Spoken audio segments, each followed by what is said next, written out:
तो कहानी की शुरुआत एक ऐसे बुढ़े आदमी से शुरू होती है जो देखने में तो बुढ़ा लगता है, लेकिन इसके अंदर अब भी जवानी के बम फूट रहे हैं। और डॉक्टर ने भी इसको साफ बोल दिया है कि अब इनको डॉक्टर की नहीं, घर में आराम की जरूरत है। उसके बाद दोस्तों, इसकी बहू जिसका नाम रेनू होता है, वही अपने ससुर की हर तरीके से सेवा करती है। मतलब यही, अपने ससुर को अपने हाथों से नहलाती है, खाना खिलाती है और उसको कपड़े भी पहनाती है, क्योंकि इसका पति तो काम के सिलसिले से हमेशा बाहर ही रहता है और वो तो महीने या 2 महीने में एक बार ही घर का राउंड लगाता है। अब ये अपनी बहू को बोलता है कि बहू, मेरा नहाने का वक्त हो गया है, तुम मेरे लिए पानी गर्म कर दो। उसके बाद रेनू अपने ससुर को नहलाने के लिए इसका पानी गर्म कर देती है। अब ये अपने ससुर को बाथरूम में लेकर आती है और इसके कपड़े वगैरह उतार कर इसको अपने हाथों से नहलाना शुरू कर देती है और इसको भी अंदर अंदर काफी आनंद आने लगता है। और यहीं से हमको पता चल जाता है कि इस बुढ़े को तो हवस की बीमारी है।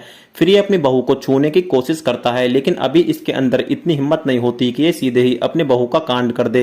फिर ये अपनी बहू को बोलता है कि बहू, जिस तरीके से तुम मेरी सेवा कर रही हो, मैं नहीं चाहता कि मैं जल्दी ठीक हो जाऊं। इस बात को सुनकर रेनू को एक झटका सा लगता है। अब रात को रेनू अपने ससुर के लिए कमरे में खाना लेकर आती है, तो यहाँ पर ये बुढ़ा जानबूझकर अपनी बहू को बोलता है कि बहू, अब मैं अपने दांतों से खाना चबाकर नहीं खा सकता, क्योंकि अब मेरे दांतों में वो ताकत नहीं रही।